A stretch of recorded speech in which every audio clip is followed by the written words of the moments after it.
Right, Michael, we're going to get back cracking at your Gentech here. I've pulled all the knobs off.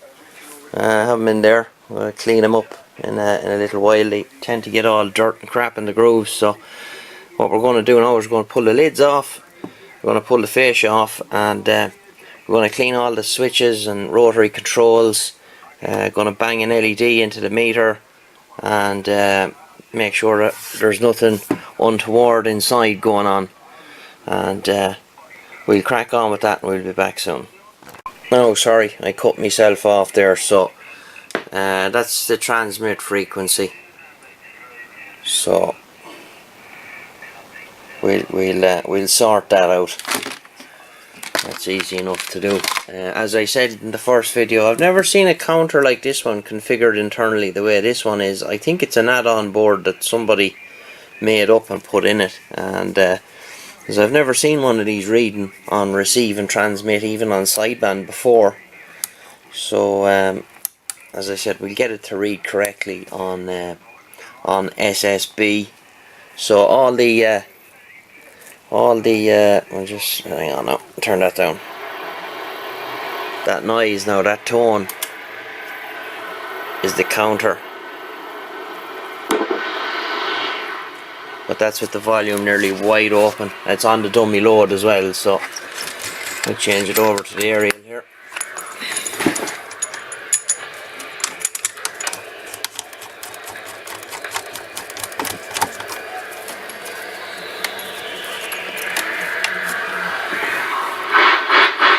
So all the controls are nice and clean now. You couldn't do that before. They were cleaned. It was crackling and farting all over the place. So there you go. But yeah, we're pretty much underway there now. We should have it buttoned up in the next few minutes. So there you go. We'll be back. Okay, so that's it now on AM. Reading 40 to 50 hertz high. But on SSB it reads right, which is what you want. A little bit off on lower. I can't get it that it's right on all three. Well, I could adjust the radio for it to do that, but then the radio is not right. And the radio is bang on as per my counter for all three modes, all modes, but I'd sooner have the radio reading right at 12 o'clock than not, you know. So there you go. But you know, it's an unusual counter. I've never seen one done like that before. Somebody that knew what they were doing now did that. So as you can see there, 12 o'clock. Bang on 185. The 6 digit does flick about from time to time. You know, it's not too bad there now. On lower sideband, it's there or thereabouts where it is on AM.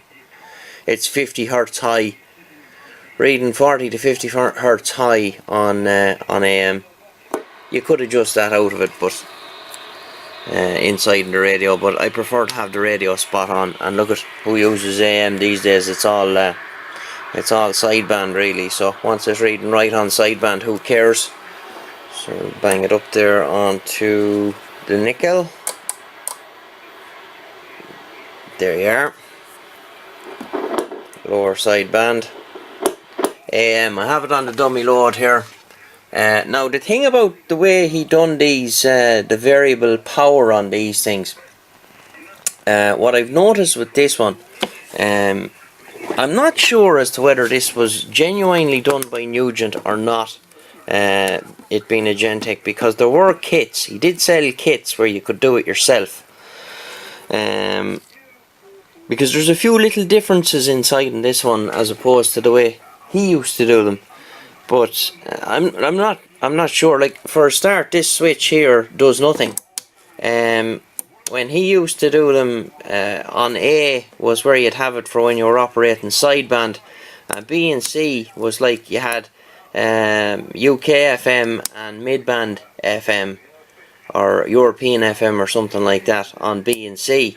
But on this one it does nothing. Even though the SWR bridge has been removed from the radio as what he used to do, and just linked it out with a piece of wire. So I'm not sure. Now look, who's to say that somebody wasn't in here messing about? You know, it is the guts of a 40-year-old radio now at this stage. But the thing to remember with this, if you're on AM, you're going to run it on AM, you want to run it there, right? So that's like 5 watts, 1, 2, and it'll swing to 10 to 15. Where have I the mic gain now? Wait, let's see. Mic gain is wide open there now at the minute, so let's see. Turn that lad on. Put him on AM. 1, 2. A little bit of volume. 1, 2. Check 1, 2, 3, 4, 5. You see, the idea is that you have a little bit of forward swing. So if you turn that up fully, there's no forward swing, so the radio stops producing audio. You'll hear it now, it sounds very muffled. 1, 2, 1, 2, 3, 4, 5, because it's flat out at 15 watts and there's no forward swing. So if I just back it off ever so slightly,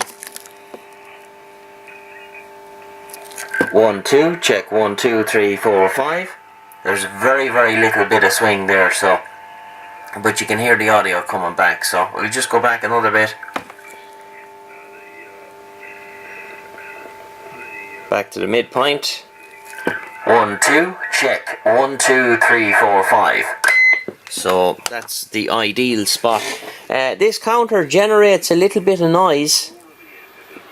There's a very high pitched tone there. Now you only really hear it on the dummy load. You won't notice that on an aerial. But just something to be aware of if you do hear it. The counter does generate a small amount of noise. So as you can see there, that's where somebody modified it with a little diode matrix to make it read on SSB. Now maybe there was something that you could do with these counters. I've never, the later C57, I've seen loads of them, but I've never seen one of those that reads on upper sideband. So it's bang up. No, everything is done, so that's more or less it. I'm going to have a quick look at your meter and your power meter and your little ATU that you gave me, but I'd say they'll be fine. Probably just give it a shot of cleaner and make sure there's nothing loose or dry joints or anything in there. But the radio is done and it's ready to go, so I'll just get the lid back on this now and we'll have a look at the other stuff. So we'll be back. Right, she's all back together and everything is grand. The counter is adjusted. It does, as I said in the last bit, it makes a little bit of noise, but you won't hear it when you have an aerial plugged in. What else did I do before I put the lids back in? I re-greased new thermal grease on both the driver, the final, the audio chip and the regulator.